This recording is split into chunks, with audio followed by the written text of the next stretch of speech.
Hello, Everpony. It's Cloudflare again. This time I will be reading Thunderstruck by Merlos the Mad. Chapter 1 Power Acquisition Request. Friday night. The machine's motors came to life, moving in a rhythmic way through the house. The alloy base of its legs, designated hooves, clopped slightly on the bare wooden flooring. The logic center of the unit's processors had determined a long time ago, approximately 9 years, rounded, that it was due to their appearance.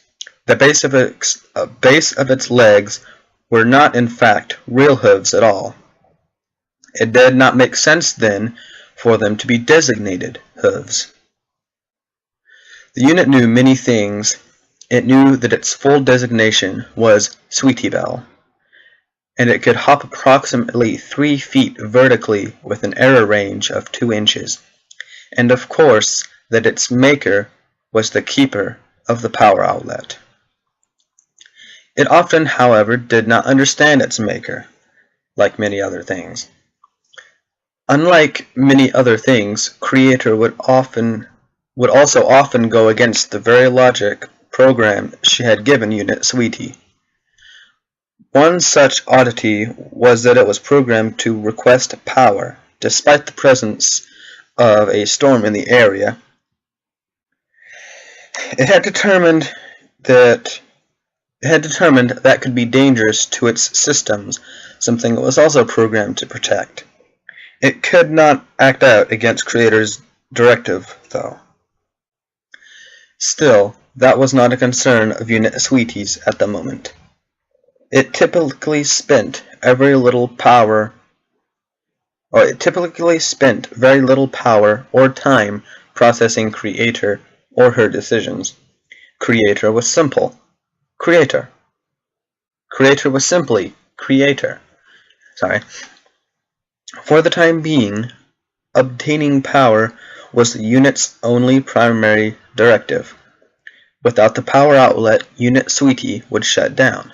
Without the power outlet, it would fail a primary directive, that directive simply being to remain active at all times. Unit Sweetie was unable to fulfill the powering action itself, and was unsure why its maker had made it so.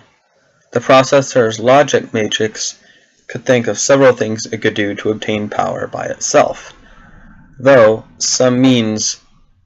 by using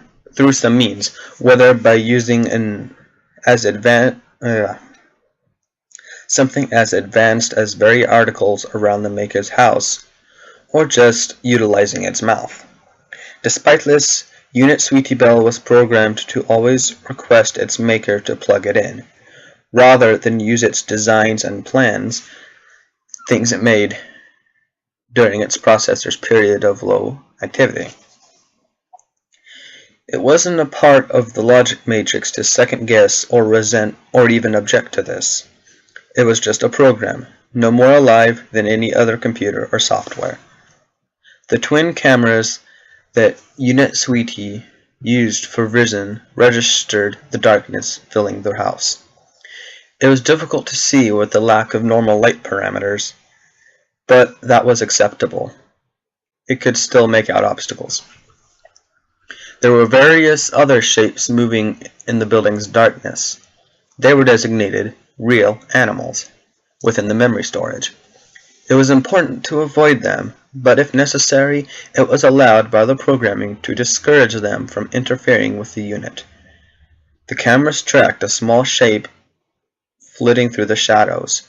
It was a cat, and one of the unit's targets designated nuisance. The cats especially liked to maul and pester the cat. It did not care, it could not care, but it was necessary to discourage the felines from getting too bold as per the unit's programming, and that required power. There wasn't much power left now. Its processor's logic matrix often worked hard to decide on effective methods of gently discouraging the cats efficiently. For now, they made no move against the unit, which was acceptable and fortunate. The unit did not have power to spare chasing cats or utilizing the 4 megawatt, I think that's megawatt, laser diodes, which they would chase without pause. The equipment designated laser pointers were often kept near the top of the logic matrix. The logic matrix's priority systems list, but they had to be dropped this time out of necessity to reach Creator's room with the scant power remaining. Unit Sweetie's logic matrix quickly calculated the distance remaining to Creator's room. It was determined there would be time still to request power. It knew the distance separating itself from the room well, but busily recalculated the floor length to ensure success in power acquisition. The memory storage backups were refreshed with the new measurements, though it was the same. The little processors contained within the unit's body were filled with information on every sort: behavioral parameters, temperature, movement data, the surroundings, vast amounts of trivia, power levels, structural statistics, and one more thing: its creator. The creator was the key to everything, and the unit was very familiar with her, even if it didn't understand her. Unit Sweetie nudged the door to its maker's room, opening it with its nose apparatus, then walked in slowly. It monitored its power dwindling by the second. It had waited approximately 1 hour, 47 minutes, 12 seconds, and 14 nanoseconds longer than usual to request power. That wasn't normal. The processor cores could not come up with an explanation for Unit Sweetie upon request. Unit Sweetie's eyes spotted its first goal: Creator, sitting idly in a unit-designated furniture couch. The processors moved onto step 2 of power acquisition, which was to drop the power cord linked to its left flank from its mouth onto the ground. Neither Unit Sweetie nor its stored memory understood the point of this action. The unit's speaker could function fine with the cord in its mouth. But, why did it need to drop the cord and nudge it precisely 3 times with its nose apparatus? Despite the bizarre nature of the order Creator herself had programmed, Unit Sweetie carried it out, nudging the power cord gently.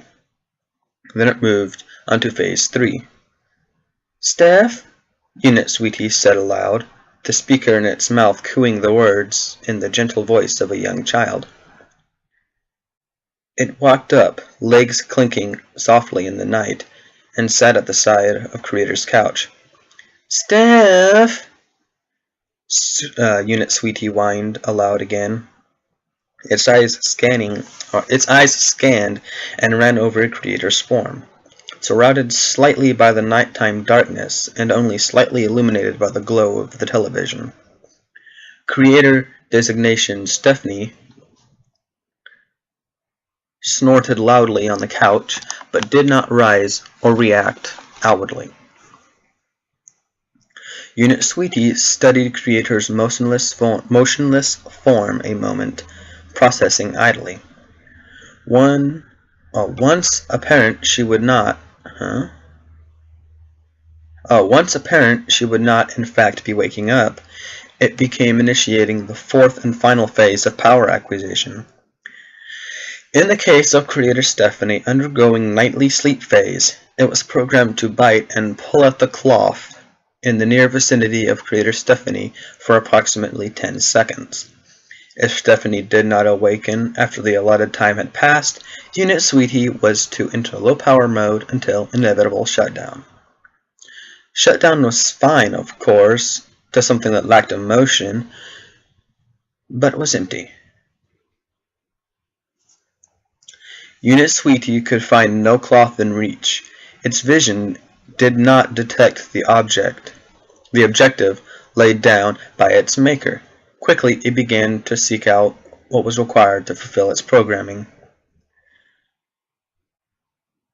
The motors in the rear leg joints turned tiredly, barely fueled by the remaining 2% of power stored in the primary battery.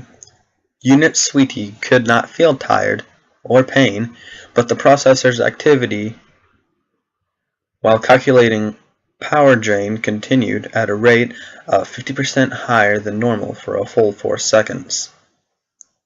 Warning! Shutdown imminent! The warning from the body's secondary computing unit was received by the central processors.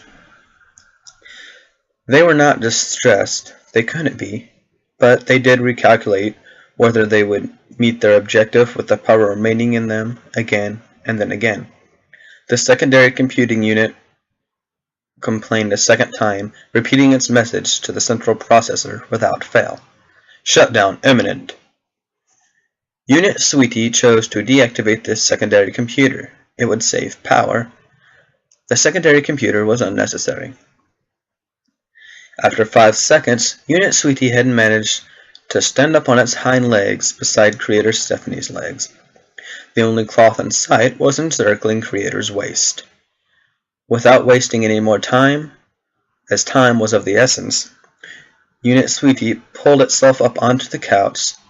Its front legs reached up and began to pull the rest of its body up slowly. A jump was no longer feasible under current situational conditions. There was little more than 1.1% of power left, and by proxy, low power mode. Unit Sweetie leaned down a full 0.7 seconds faster than protocol allowed, and bit into the objective as programmed, then initiated pulling for the called for 10 seconds. The breach of parameters was archived as an unforeseen error. The processor's logic matrix understood that it would be unlikely that Creator Stephanie would be able to arouse herself from rest in order to provide power before low power mode, or perhaps even shutdown. But it carried out the order still. It calculated 28 seconds of full power mode remaining once the power acquisition quest was complete.